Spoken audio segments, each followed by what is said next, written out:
मतलब 100 लड़कियां या लड़के लेटे हुए हैं, और ऊपर टिन है।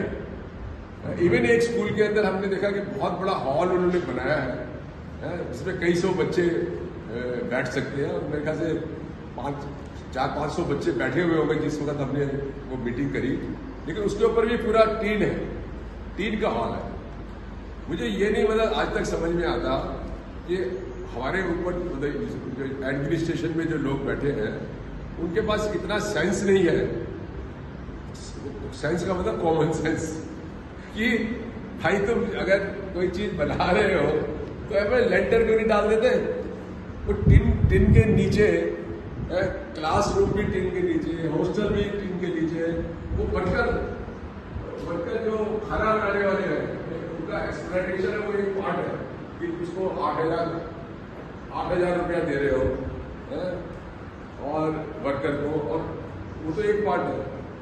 नीचे से उसका पूरा गैस हीटर चल रहा है, गैस जिसमें खाना बना रहा है, रोटी बना रहा है, ऊपर टिन लगा हुआ है, सारा चारों तरफ टिन है उसका, उसके अंदर खड़ा हुआ है। तो मुझे ऐसा लग रहा है जैसे गैस चैम्बर से सारे ही है।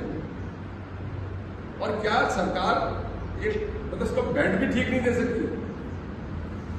तो इस तरीके की चीजें मतलब आज भी मतलब 12 साल के बाद मोर और लेस सेम सिचुएशन देखने को मिली। तो बहुत मतलब ऐसा लगता है कि परमानेंटली डिजाइंड सिस्टम है कि जो मासिस के बच्चे हैं उनको हमने ऐसे ही रख लिया।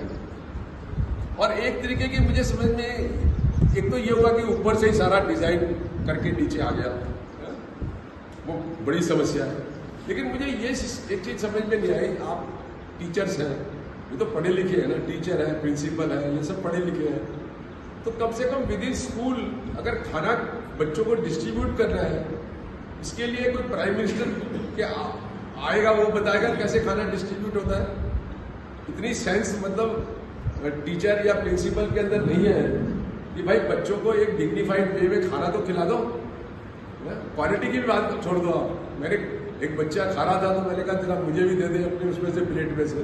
तो एक बार तो हिचकिचा गया कि मैं क्यों, कैसे मुझसे मांग रहे हैं। तो फिर उसने मेरे हाथ पे रखा दाल चावल, तो मैंने खाया, मैंने देखा क्वालिटी भी लो है। लेकिन चलो क्वालिटी को भी छोड़ दो, लेकिन जिस मैनर में आप उसको खाना सर्व कर रहे हो, कम से कम वो तो डिग्निटी वाली बात है ना। चाइल्ड राइट का सबसे पहला पॉइंट यही है कि डिग्निटी। अगर आपके दिमाग में बच्चे की डिग्निटी ही नहीं है तो कैसे होगा?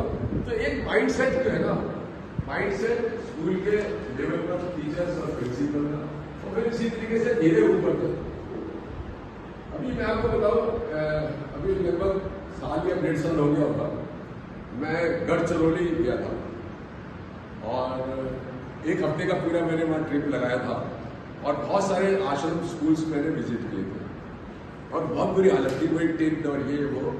और उसके बाद फिर मैंने एक public interest litigation Nagpur high court में लगा। वो हमारे एक दोस्त है वकील, क्या नाम है यादव, वो उसको फाइट आउट कर रहे हैं ऑल फ्री ऑफ कॉस्ट।